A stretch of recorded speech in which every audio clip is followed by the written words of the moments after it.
j'aimerais vous parler de la loyauté. La loyauté, c'est une valeur qui touche à bon nombre de domaines dans notre vie. Ça touche à notre mariage, et on vient de le voir, à quel point cette loyauté s'est manifestée pour Marc, pour Françoise, l'un avec l'autre.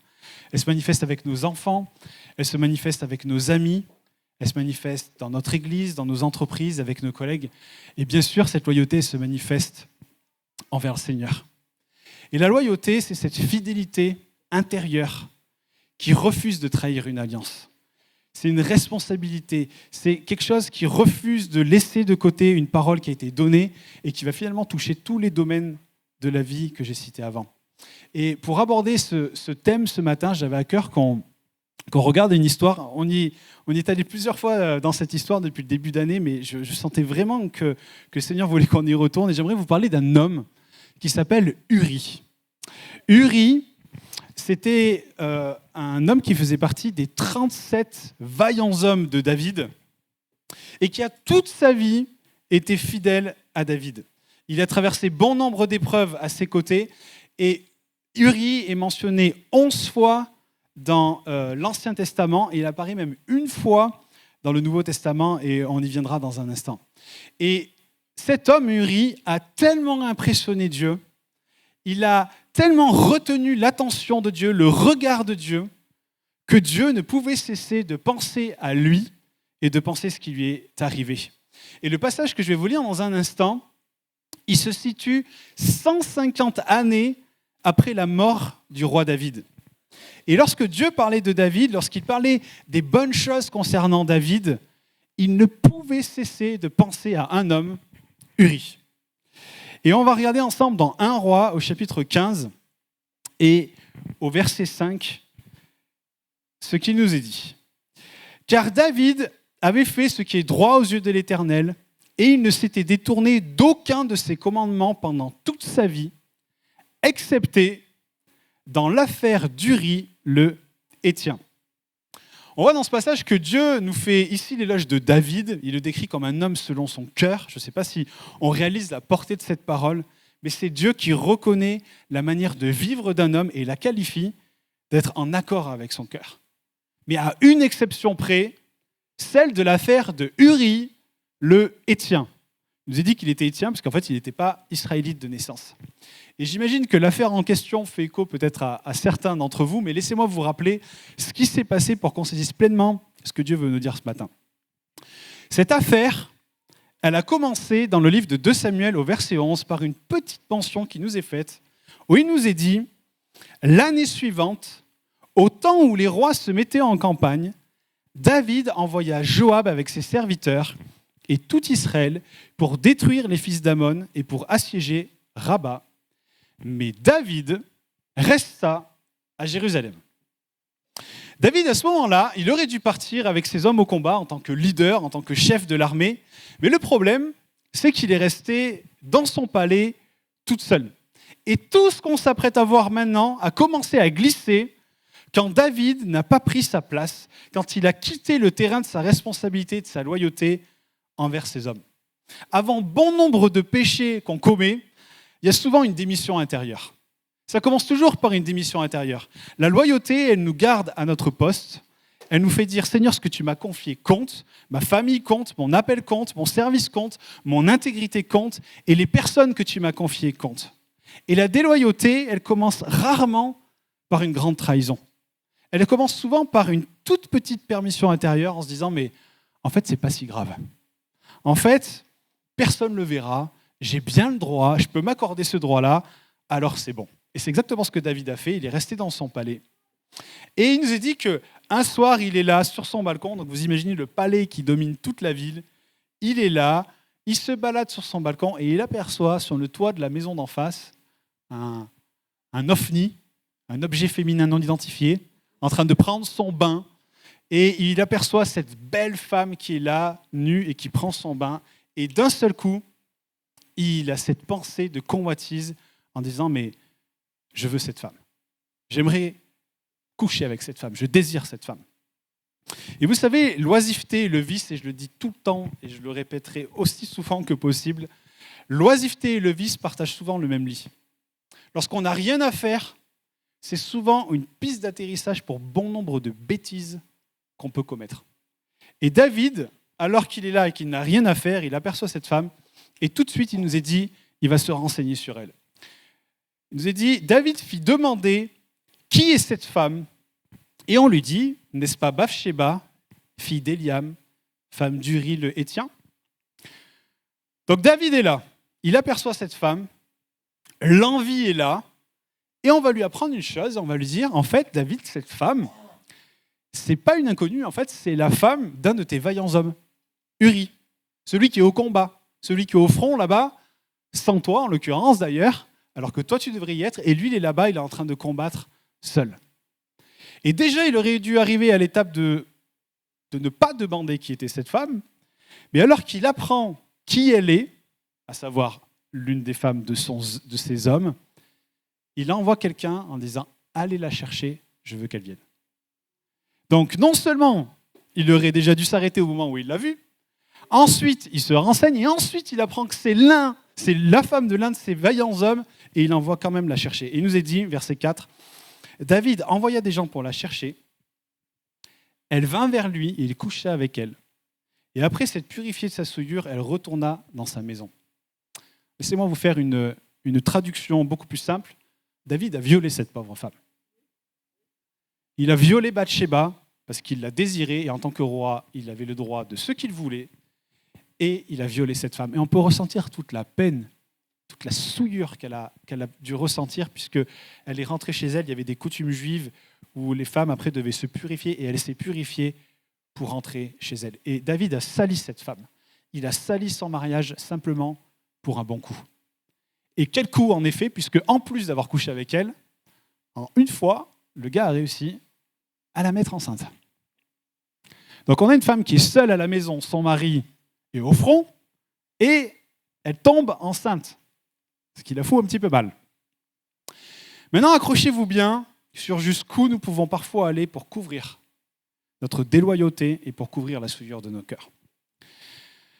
David, apprenant que Bathsheba est enceinte, va faire revenir Uri du champ de bataille, soi-disant pour questionner sur comment les choses se passent, et il va lui dire, écoute Uri, maintenant que tu m'as fait ce rapport, tu es là, tu es à la maison, ben rentre chez toi, va voir ta femme, passe du bon temps avec elle, parce qu'il avait un plan, il s'est dit, si Uri il rentre et il couche avec sa femme, le fait qu'elle est enceinte, on pourra mettre ça sur le compte que du coup, c'est l'enfant de Uri et non de moi.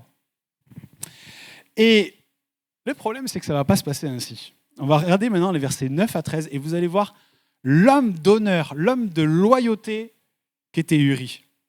Il nous est dit, Uri se coucha à la porte de la maison royale.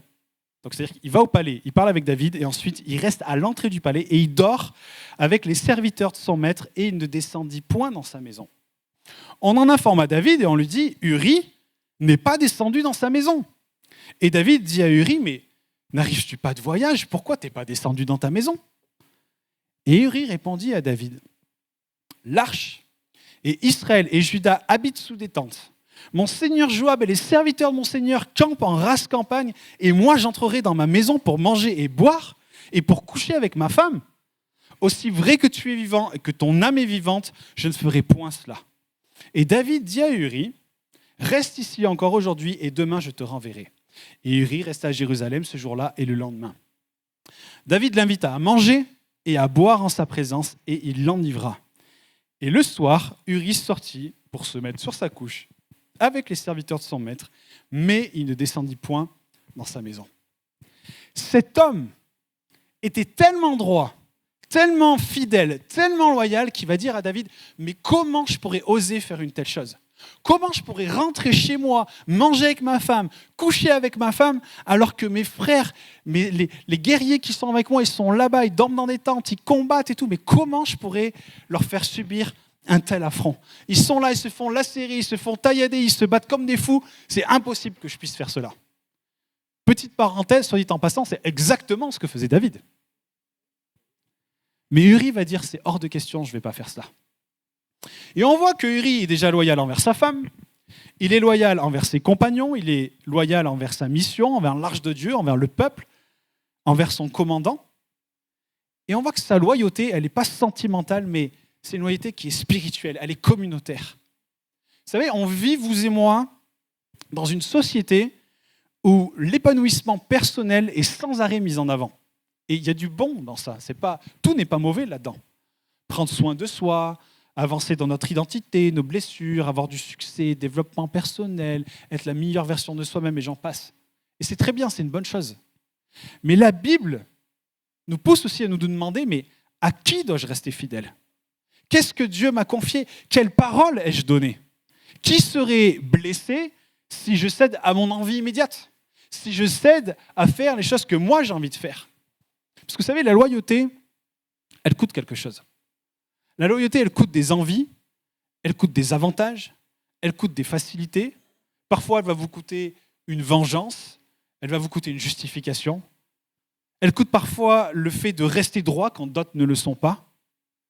Et on voit dans ce passage que Uri n'était pas loyal parce que tout était facile autour de lui, mais parce que c'était une chose qu'il avait choisie. C'était une valeur qu'il voulait ancrer en lui.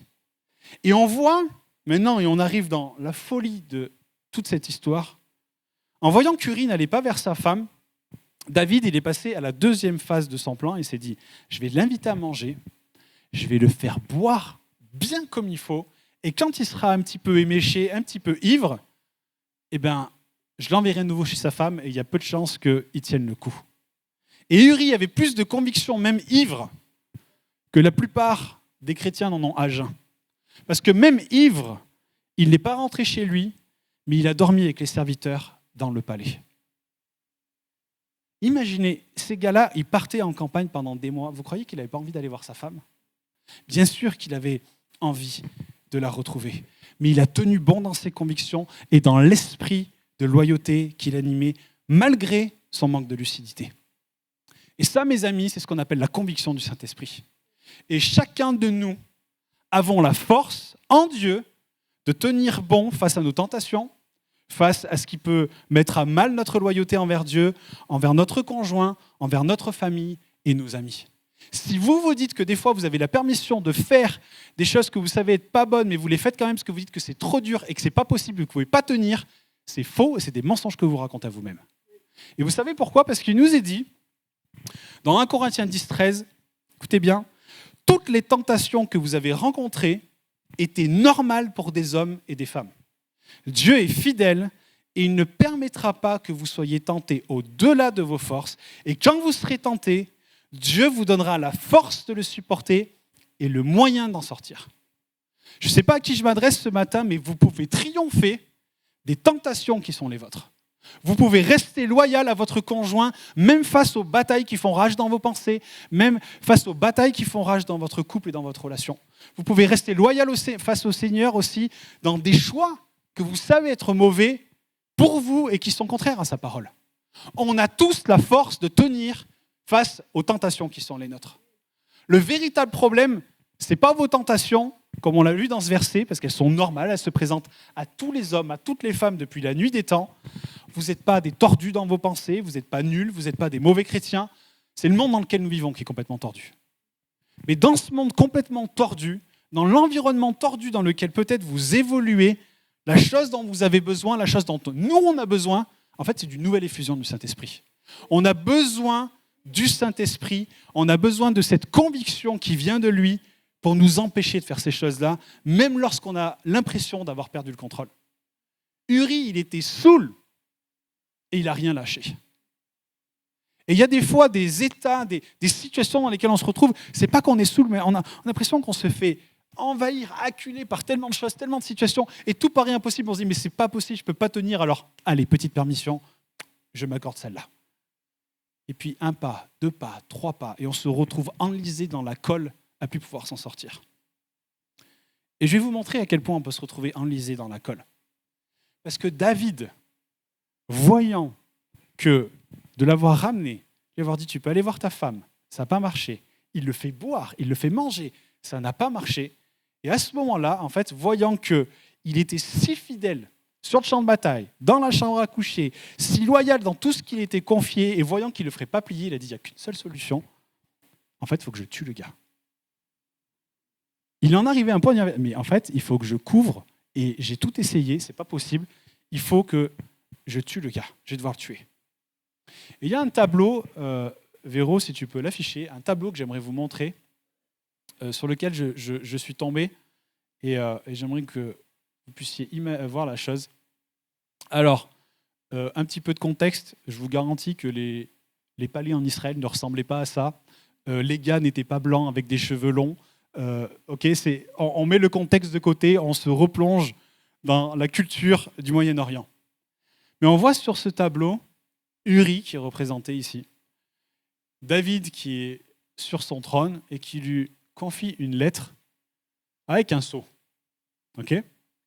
Gardez ça en tête. C'est bon, tu peux rallumer la lumière. Et on va regarder à ce qui s'est passé. Il nous est dit, le lendemain matin, restez bien avec moi, David écrivit une lettre à Joab et l'envoya par la main d'Uri. Et il écrivit dans cette lettre, placez Uri au plus fort du combat et retirez-vous de lui afin qu'il soit frappé et qu'il meure. Je ne sais pas si on réalise ce qui se passe. Dans la lettre se trouvaient les instructions. Uri, vous le mettez bien devant, que vraiment il soit bien au cœur du combat. Quand il est au cœur du combat, que les autres arrivent, vous vous barrez tous. Et comme ça, il sera tué. Imaginez un instant, David, il aurait pu envoyer un serviteur, il aurait pu envoyer un messager, il aurait pu envoyer un soldat, mais il envoie Uri tenant son propre arrêt de mort. Et sachant qu'il serait tellement loyal qu'il n'ouvrirait même pas la lettre, pour l'apporter à Joab, et pour que Joab, en lisant la lettre, prenne Uri et dit tiens, tu vas aller là-bas, toi. Et qu'est-ce qui s'est passé? C'est qu'ils l'ont mis là-bas, les ennemis sont arrivés, ils sont tous partis, et Uri est mort. David était tellement convaincu de la loyauté du gars qu'il l'a fait partir avec son propre arrêt de mort entre les mains. Je ne sais pas si on imagine la perversion de tout ce récit, de tout ce qui s'y passe.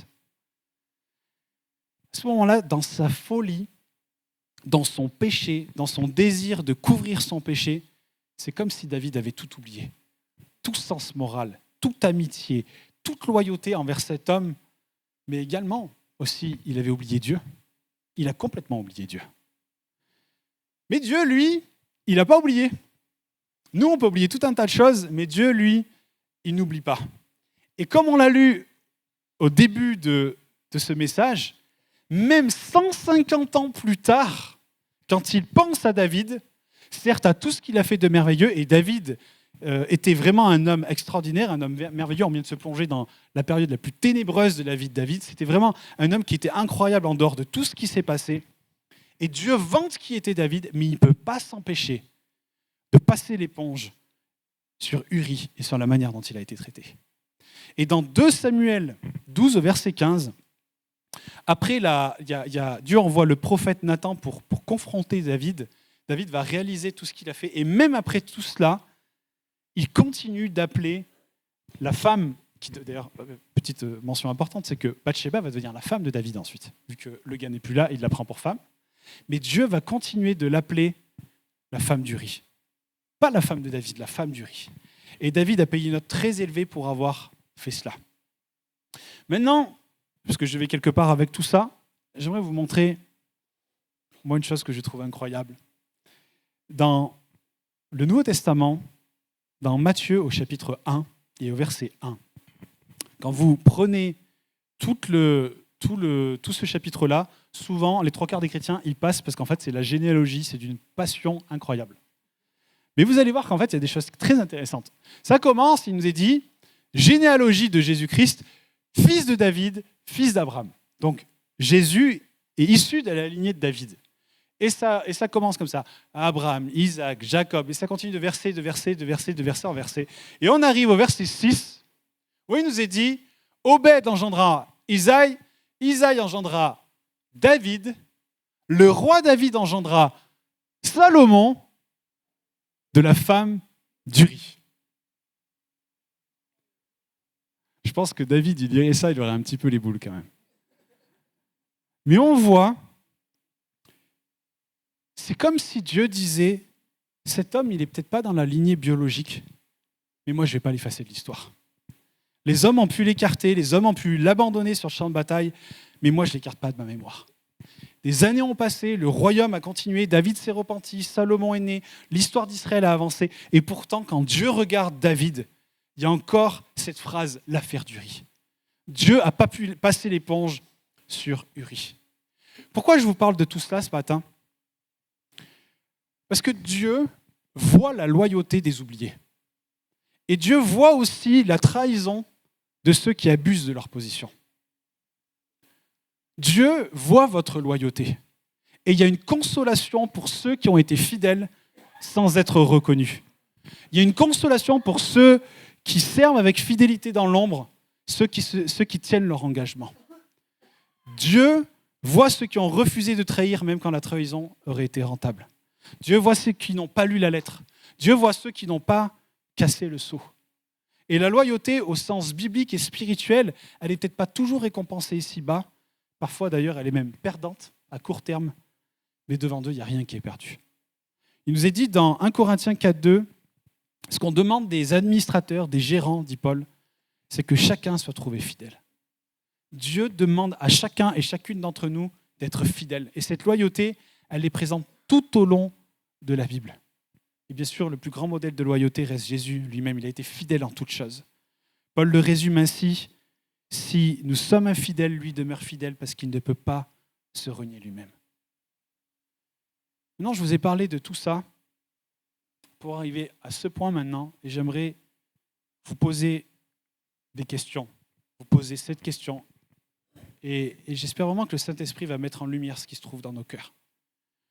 Mais la question que j'aimerais vous poser, c'est où est-ce que Dieu vous demande d'être loyal aujourd'hui ? Dans quel domaine de votre vie Dieu vous demande-t-il d'être loyal ? Peut-être que c'est dans votre alliance avec lui. Est-ce que je reste fidèle quand les choses ne vont pas dans mon sens ? Quand suivre Dieu requiert des sacrifices ? Quand je dois refuser ce que je désire et que je sais être contraire à sa parole ? Peut-être que Dieu veut vous rappeler aujourd'hui d'être loyal dans votre couple. Si vous êtes marié, est-ce que je protège l'alliance et les promesses que j'ai faites à mon conjoint ? Est-ce que je suis loyal envers mon conjoint dans mes regards, dans mes pensées, dans mes paroles, dans mes attitudes ? Est-ce que je trahis mon conjoint dans le secret quand en fait mon conjoint n'est pas là et ne le voit pas ? Dans ma famille, est-ce que je suis quelqu'un, est-ce qu'on peut compter sur moi ? Est-ce que je suis loyal avec ma famille ? Est-ce que je suis loyal avec mes enfants dans les choses que je leur promets ? Est-ce que je suis loyal avec mes enfants dans les choses que je leur enseigne ? Est-ce que mon attitude fait et accompagne ce que ma bouche dit ? Est-ce que je suis loyal envers les paroles que je donne à mes enfants ? Dans l'Église, est-ce qu'on est loyal les uns avec les autres ? Est-ce que je suis loyal envers mes frères, envers mes sœurs ? Est-ce que je suis loyal dans mon service ? Est-ce que je viens ici comme un consommateur ou quelqu'un sur qui Dieu et mes frères peuvent compter pour servir ? Dans mon travail, est-ce que je suis loyal dans les petites choses ? Dans les horaires qui me sont donnés ? Dans l'argent qui m'est confié ? Dans la parole donnée ? Dans ce que personne ne vérifie à mon travail ? Est-ce que je suis honnête ? Est-ce que je suis juste ? Est-ce que je suis loyal ? Parce que la loyauté, ça ne signifie pas que tout va bien. La loyauté, c'est ce que nous choisissons. On choisit la bonne part devant Dieu malgré des circonstances qui ne sont pas toujours favorables pour rester juste. La loyauté, on n'en parle jamais. On en parle trop peu, beaucoup trop peu, alors que la loyauté, elle a du poids dans le ciel. Elle a du poids aux yeux de Dieu. Et que cette loyauté soit remarquée ou non, la loyauté, la déloyauté, elle n'est pas ignorée de Dieu. Et on voit que 150 années plus tard, Dieu n'avait toujours pas digéré la déloyauté de David. Et il voulait mettre en avant la loyauté d'Uri. Notre loyauté, elle a un témoignage qui porte jusque dans l'éternité.